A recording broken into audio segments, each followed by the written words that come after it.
இப்படிப்பட்ட காவிரியை நாம் பாதுகாக்க வேண்டும், வருகின்ற தண்ணீரை நாம் சேமிக்க வேண்டும். ஆண்டுதோறும் கர்நாடக அரசிடம் நாம் போராடி கொண்டு சண்டையிட்டு, ஆனால் பருவ காலத்தில் வருகின்ற தண்ணீரை நாம் சேமிக்க முடியாத ஒரு சூழல். காரணம், மேட்டூர் அணைக்கு கீழ் நாம் சேமிக்கின்ற எந்த அணைகளோ எதுவும் கிடையாது. அதனால்தான் இது நல்ல ஒரு யோசனை. ராசி மணல் திட்டம் கர்ம வீரர் காமராசர் அவர்கள் 1961 அடிக்கல் நாட்டினார். அப்பொழுது அது திட்டத்தை அது தொடங்க முடியாத ஒரு சூழல் இருந்தது. இன்று ராசி மணல் திட்டம் என்பது கிட்டத்தட்ட ஒரு 64 டிஎம்சி கொள்ளளவு கொண்ட ஒரு திட்டமாக அதை கொண்டு வரலாம். ஆனாலும் அதில் சிக்கல் இருக்கிறது. கர்நாடக அரசு அங்கே அதை எதிர்க்கின்ற ஒரு சூழல் இருக்கிறது. கர்நாடக அரசு மேகதாது அணை கட்ட வேண்டும் என்று அவருடைய கோரிக்கை. மேகதாது அணை கட்டினால் தமிழ்நாட்டுக்கு ஒரு சொட்டு தண்ணீர் வராது. காவிரி நடுவர் மன்றம் இறுதி தீர்ப்பு தமிழ்நாட்டுக்கு 177.25 டிஎம்சி தண்ணீர் கொடுக்க வேண்டும் என்று. ஆனால் அது நமக்கு ஒரே மாதத்தில் அந்த அத்துணை தண்ணீரும் கொடுக்கின்றார்கள். காரணம், அது அங்க இருக்கின்ற மிச்ச நீர், உபரி நீர். பருவ காலத்திலே அவர்களுடைய 4 முக்கிய அணைகளை நிரம்பி வேறு வழியின்றி அந்த நீரை தமக்கு திறந்து விடுகிறார்கள். ஆனால் இப்போ ராசி மணல் திட்டம் கட்டினால் நிச்சயமாக அந்த தண்ணீரை நாம் சேமித்து நமக்கு முழுமையாக அதை பயன்படுத்துகிற திட்டம். வருகின்ற காலம் மிக மோசமாக காலமாக இருக்கும். பருவநிலை மாற்றம், காலநிலை மாற்றம், குளோபல் வார்மிங், கிளைமேட் சேஞ்ச் போன்ற பிரச்சனைகள் எல்லாம் இன்னும் 10 ஆண்டிற்கு பிறகு கடுமையான வறட்சி இருக்கும். இந்த அடுத்த 10 ஆண்டுகள் மழை பெய்யும், வெள்ளம் வரும், அப்பப்ப நம்ம பார்க்க போறோம். ஆனால் அதற்கு பிறகு மிக மோசமான ஒரு சூழல் வர இருக்கிறது என்று ஐநா சபை சார்ந்த நிபுணர்கள் சொல்கிறார்கள். அதற்கு ஏதுவாக இது போன்ற நீர் பாசன திட்டங்களுக்கு தமிழக அரசு முக்கியத்துவம் கொடுக்க வேண்டும். அதை முதலீடு செய்ய வேண்டும், திட்டமிட வேண்டும்.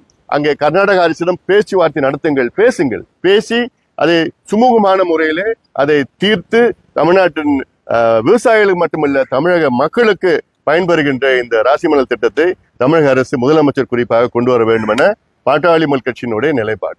இன்று காலை கர்நாடகா துணை முதல்வர் டி.கே. சிவகுமார் தமிழ்நாடு வந்திருக்காரு. அவரு இன்னைக்கு கூட குறிப்பிடும் போது மேகதாது ப்ராஜெக்ட்னால தமிழ்நாடுக்கு தான் அதிக பயன் இருக்கும் கர்நாடகாவோட அப்படிங்கறத குறிப்பிட்டு பேசியிருக்காரு.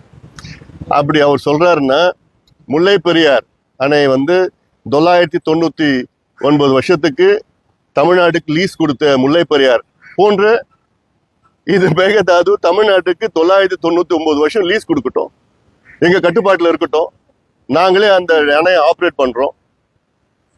அது ஒத்துப்பாரான்னு கேளுங்க.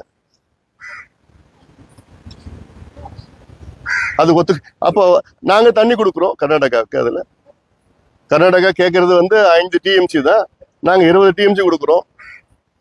ஆனா நாங்க ஆப்ரேட் பண்ணணும், நாங்க கட்டிக்கிறோம், நாங்க அது பாதுகாப்பு கொடுக்குறோம், எங்க கட்டுப்பாட்டுல இருக்கோம்.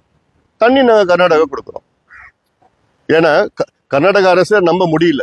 உச்ச நீதிமன்ற தீர்ப்பு மதிக்க மாட்டுறாங்க, மத்திய அரசு தீர்ப்பு மதிக்க மாட்டுறாங்க, நீதிமன்றம் தீர்ப்பு நம்ம மதிக்கிறது இல்லை, காவிரி நடுவர் மன்றம் தீர்ப்பு நம்ம மதிக்கிறது கிடையாது. இப்படி மதிக்காத ஒரு அரசிடம் போய் எப்படி நம்ம பேச முடியும்? அவங்க சொல்லுவாங்க இன்னைக்கு, நாளைக்கு நிச்சயமா என்னால முடியும்னு சொல்ல போறாங்க. அதனால சமீபத்திலையும் பார்த்துட்டோம்.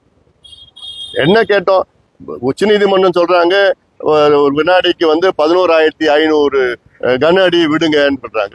அவங்க இல்ல முடியாது, நாங்க 8,000 தான் விடுவோம்னு சொல்றாங்க. சொல்லிட்டு மழை பெஞ்சு வெள்ளம் அடுத்த நாள்ல 16,000 கன அடி விடுறாங்க. அப்ப அந்த அளவுக்கு ஈகோ வச்சுக்கிற கர்நாடக அரசு. அவங்க கிட்ட பேச்சுவார்த்தை எல்லாம் இந்த ஃபார்முலா, நான் சொல்ற ஃபார்முலா ஒத்துப்பாங்க, நீங்க போய் கேளுங்க அவர்கிட்ட.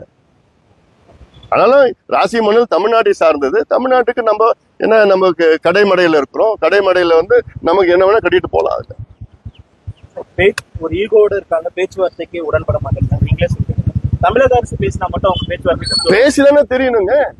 ஏன் இவங்க கூட்டணி தானே, இப்போ திமுக கூட்டணி தானே இருக்கிறாங்க, அவங்க பேசட்டும். கேரளாவிலையும் இவங்க கூட்டணி தானே இருக்கிறாங்க. அங்க இன்னைக்கு முல்லை பெரியார் பாத்தீங்கன்னா, முல்லை பெரியாரும் இன்னைக்கு பாத்தீங்கன்னா அங்க இந்த மானிட்டரிங் குழு அவங்க இன்னும் ஒரு ஆண்டுக்குள் முல்லை பெரியார் அணையோடைய அது பாதுகாப்பை கருதி அதை ஆய்வு செய்யணும் அப்படின்னு சொல்லி இன்னைக்கு ஒரு தீர்மானம் போட்டிருக்காங்க. இது உச்ச நீதிமன்ற தீர்மானத்துக்கு எதிரானது. நமக்கு அந்த பேபி அணையில ஒரு 15 மரங்களை அகற்றி அதை பலப்படுத்த அதிகாரத்தை கொடுக்க மாட்டாங்க கேரளாவில். கேரளாவுக்கும் தண்ணிக்கு அவங்களுக்கு தேவையே கிடையாது. முதல்ல கேரளாவில் 3,300 மில்லிமீட்டர் ஆண்டுதோறும் மழை இருக்கு. அதுல கிட்டத்தட்ட 2000 மில்லிமீட்டர் மழை கடல்ல தான் போயிட்டு இருக்கு. நமக்கு தண்ணி தேவை, அந்த மனசு இருக்கணும். அதுல பேச்சுவார்த்தை மூலமா பேசலாம், பேசுறது தப்பு கிடையாது. நெல் கொள்முதல் விலையை உடனடியாக உயர்த்தணும்னு சொல்லிட்டு நீங்க தொடர்ச்சியா ஆமா, அதுக்கான காரணம் என்ன? காரணம் இப்போ பாத்தீங்கன்னா நாங்க கேட்கறது பாட்டாளி மக்கள் கோரிக்கை 3500 ரூபாய் ஒரு குவிண்டால் நெல்லுக்கு கொடுக்கணும்னு. இப்போ குறைஞ்சது, இப்போ மத்திய அரசு வந்து 2320 ரூபாய் கொடுக்குறாங்க. இப்போ தமிழ்நாடு அரசு 130 ரூபாய் வந்து ஊக்கத்தொகையா கொடுக்குறாங்க. அது போதாது, 2400 ரூபாய் கிட்ட தான் வருது. அது இன்னும் தமிழக அரசு இன்னும் ஒரு 600 ரூபாய் சேர்த்து ஒரு குவிண்டாலுக்கு ஊக்கத்தொகையை கொடுக்கணும். கொடுத்து 3000 ரூபாய் தான் கட்டுப்படி ஆகுது. ஏன் கட்டுப்படி ஆகுதுன்னா, இப்போ இருக்கிற பிரச்சனைகளுக்கு முதல்ல தண்ணி கிடையாது. இப்போ இந்த ஆண்டு பாத்தீங்கன்னா நீங்க குறுவை போயிடுச்சு. குறுவையில கிட்டத்தட்ட ஒரு 4.5 லட்சம் ஏக்கர், 5 லட்சம் ஏக்கர்ல 2 லட்சம் ஏக்கர் கருகிடுச்சு. மேட்டூர் டேம் இந்த வருஷம் வந்து ஜூன் 12 தண்ணி திறக்கல, கருகிடுச்சு, குறுவை கருகிடுச்சு. சம்பா ஏதோ கொஞ்சம் பரவாயில்ல, கொஞ்சம் உப்பேத்தலாம். ஆனாலும் சம்பா நேரத்துல வந்து அதுக்கு முன்பு தண்ணி வரல, இப்பதான் கொஞ்சம் தண்ணி வந்துட்டு இருக்குது. ஆனாலும் தண்ணி வந்தும் கடைமடைக்கு போவே இல்லை, ஏன்னா தூர்வாரில்ல, தூர்ந்து போயிடுச்சு. இது பல காரணங்கள்லாம் இருக்கு. அதனால அவங்களால விவசாயிகளுடைய உரமோ அல்லது எல்லாம் இந்த பூச்சிக்கொல்லி எல்லாமே விலைவாசி ஏத்திட்டாங்க. அதனால இது வந்து நிச்சயமாக இது கடந்த பல காலமாக கோரிக்கை வச்சிருக்கிறோம். அது தமிழக அரசு உடைய கோரிக்கை, மத்திய அரசு மட்டும் இல்லை. மத்திய அரசு இதுக்கு மேல ஒன்றும் பண்ண போறது கிடையாது. அவங்க வந்து ஆண்டுதோறும் 50 ரூபாய், எம்எஸ்பியில் 50 ரூபாய், அப்புறம் 60 ரூபாய், 62 ரூபாய், 67 ரூபான்னு அப்படின்னு இதை பிச்சை போடுவாங்க அதெல்லாம். ஆனா இப்போ மாநில அரசு நீங்க பண்ணுங்க, விவசாயிகள் மேல அக்கறை இருக்குதுன்னா நீங்க இன்னொரு 600 ரூபாய் கொடுங்க ஒரு குவிண்டாலுக்கு, ஊக்கத்தொகையா கொடுத்துட்டு இந்த வருஷம் பண்ணுங்க. நீங்க 3000 ரூபாய்க்கு பண்ணீங்கன்னா விவசாயிகள் மகிழ்ச்சியா இருப்பாங்க. ஏன்னா விவசாயிகள் ஒரு பக்கம் வெள்ளம் வருது, ஒரு பக்கம் வறட்சி வருது, மாறி மாறி மாறி எவ்வளவுதான் தாங்குவாங்க விவசாயிகள். சரிங்க, நன்றி.